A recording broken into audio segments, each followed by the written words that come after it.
जय हिंद साथियों। मेरे पिछले 2 वीडियोस देख के शायद कुछ लोगों ने अनुमान लगाया होगा कि नंदी बाबा एस्ट्रोलॉजी पे बात कर रहे हैं। मैं ये बता दूं कि जो मेरा पेशा है वो एस्ट्रोलॉजी का ही है। एक्चुअल मैं एस्ट्रोलॉजी ही करता हूं। इसी के थ्रू मुझे पता लगा था कि लड़के पीड़ित हैं। मैं एक वृद्ध आश्रम में भी काम करता हूं, मैं उसका सेक्रेटरी हूं। मेरे को वहां से पता लगा जो वृद्ध आश्रम में बुजुर्ग माता पिता बैठे हैं उनका कारण क्या है। मैं इसीलिए इसी क्षेत्र में आया। एक सोशल वर्कर हूं, बुराई के बरखिलाफ आवाज उठाता ही उठाता हूं। अब मैं आपको यह बताने जा रहा हूं, ये जो झूठा केस करने वाली औरतें हैं, इन्होंने आदमी को एक मुर्गी समझ रखा है। मुर्गी का मतलब क्या है? अंडे दे। 125 के तहत जब मुर्गी अंडे देना बंद कर देती है तो उसको काट दिया जाता है, यानी उसकी लात मार के उसकी हालत खराब कर दी जाती है।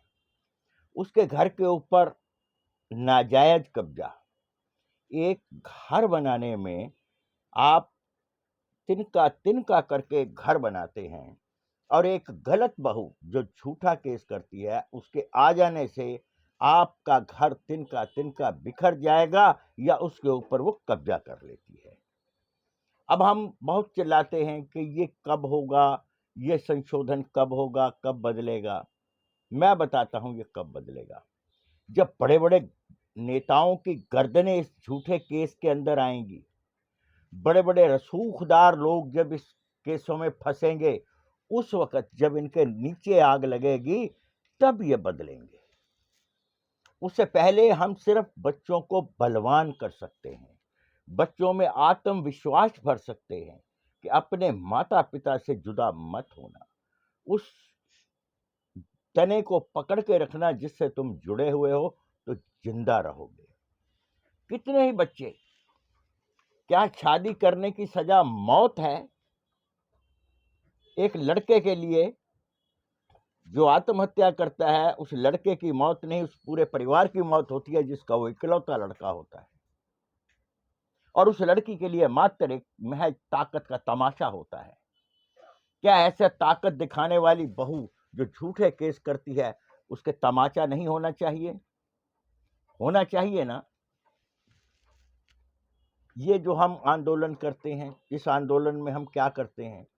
मोस्टली जो मैं करता हूं, मैं पब्लिक में बैठता हूं, हर एक की बात सुनता हूं, उसको रास्ता दिखाता हूं।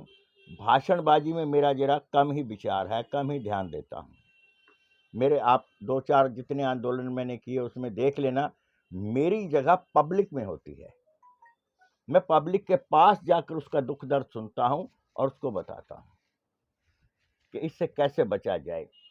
और एक मैं आपको और जरूरी बात बता दूं, आप पर केस हुआ है, वकील के पास भागने से पहले किसी पीड़ित के पास चले जाइए, वो आपको अच्छी सलाह देगा। वकील आपको बताएगा ये केस फलाना ऐसे कर ले, ढिमका ऐसे कर ले, जबकि आपको भी पता है, उस वकील को भी पता है, संविधान में पुरुष के बचने का कोई रास्ता नहीं है। सिर्फ लड़की फॉल्ट करे तो ही आप जीतते हैं। अब लड़की फॉल्ट करती है क्योंकि वो सारा केस झूठा डालती है। आप लोगों को इतना प्रेशराइज कर दिया जाता है, डरा दिया जाता है कि आप मतलब कि हमला करने की बजाय सुरक्षा पर उतर आते हैं, समझौते पर उतर आते हैं। समझौते पर मत उतरिए। जिन बच्चों के केस 2 साल 3 साल से चल रहे हैं और आज उनकी पत्नियां कह रही हैं कि हमें अपने पति के साथ रहना है, तो मेरी बात ध्यान दें, उनको मत लाइए जब तक फैसला ना हो जाए आपके केस का, क्योंकि वहां पर एविडेंस की जरूरत पड़ती है उस लड़की को देने की जो उसने आपके ऊपर एलिगेशन लगाए हैं। फिर उसका वकील उसको सलाह देता है कि हमारा तो सारा केस फॉल्टी था, गलत था, झूठ की बुनियाद पर था, तो आप जाकर के फैसला कर लीजिए। क्योंकि लड़के वाले इतने थक चुके होते हैं। वो आने को कहती है, लड़के पता नहीं किस खुशी में उसको घर वापस ले आते हैं, जबकि वो अपने लिए एक जहर की पुड़िया ला रहे होते हैं।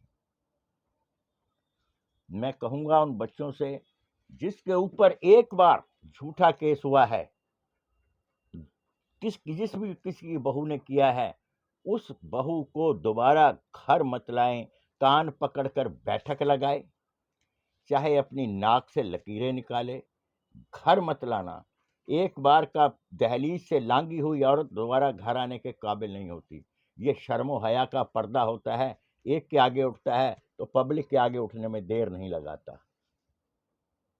आप धैर्य रखें, नहीं आपके लिए कानून बना कोई बात नहीं, लेकिन आपके पास सच्चाई की ताकत है इनके झूठ को उजागर करने की और इनको सजा दिलवाने की। जय हिंद।